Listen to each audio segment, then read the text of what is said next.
రాజ్యాంగ నిర్మాత డాక్టర్ బాబాసాహెబ్ అడుగుజాడల్లో నడుస్తూ రాజ్యాంగాన్ని విమర్శించే హక్కు బీజేపీకి లేదని దౌలతాబాద్ కాంగ్రెస్ పార్టీ అధ్యక్షులు పడాల రాములు జై భీమ్ జై సంవిధాన్ మండల కోఆర్డినేటర్ రాంపూర్ భాస్కర్లు అన్నారు.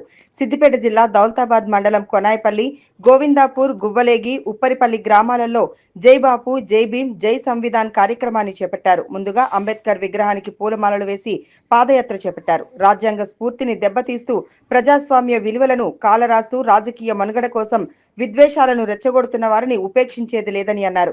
ఈ కార్యక్రమంలో పార్టీ అధ్యక్షులు పడాల రాములు, మండల కోఆర్డినేటర్ రాంపూర్ భాస్కర్, పార్టీ ఉపాధ్యక్షుడు మద్దెల స్వామి, ఎస్సీసెల్ అధ్యక్షులు బండారు లాలు, దుబ్బాక కాంగ్రెస్ పార్టీ బ్లాక్ ఏ అధ్యక్షులు గొల్లపల్లి కనకయ్య, కర్నాల శ్రీనివాసరావు, ఆది వేణుగోపాల్, మాదంశెట్టి భద్రయ్య, ఆది బాలకృష్ణ, పడాల మల్లేశం, గొల్ల ఎల్లయ్య తదితరులు పాల్గొన్నారు.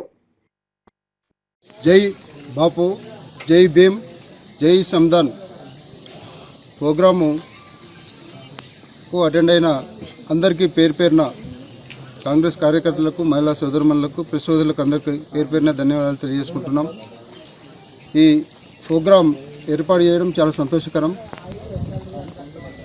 కొన్ని దుష్టశక్తులు మన గాంధీజీ 100 సంవత్సరాల అధ్యక్షతను దృష్టిలో పెట్టుకొని, లేకపోతే మన భారత రాజ్యాంగాన్ని నిర్మించిన ప్రదాత అంబేద్కర్ గారు మన రాజ్యాంగాన్ని నిర్మించారు. కొన్ని దుష్టశక్తులు ఈ రాజ్యాంగాన్ని తోట్లు పడడానికి సిద్ధంగా ఉన్నారు. కాబట్టి మన అందరము తింపి కొట్టాలని చెప్పి నేను అందరికీ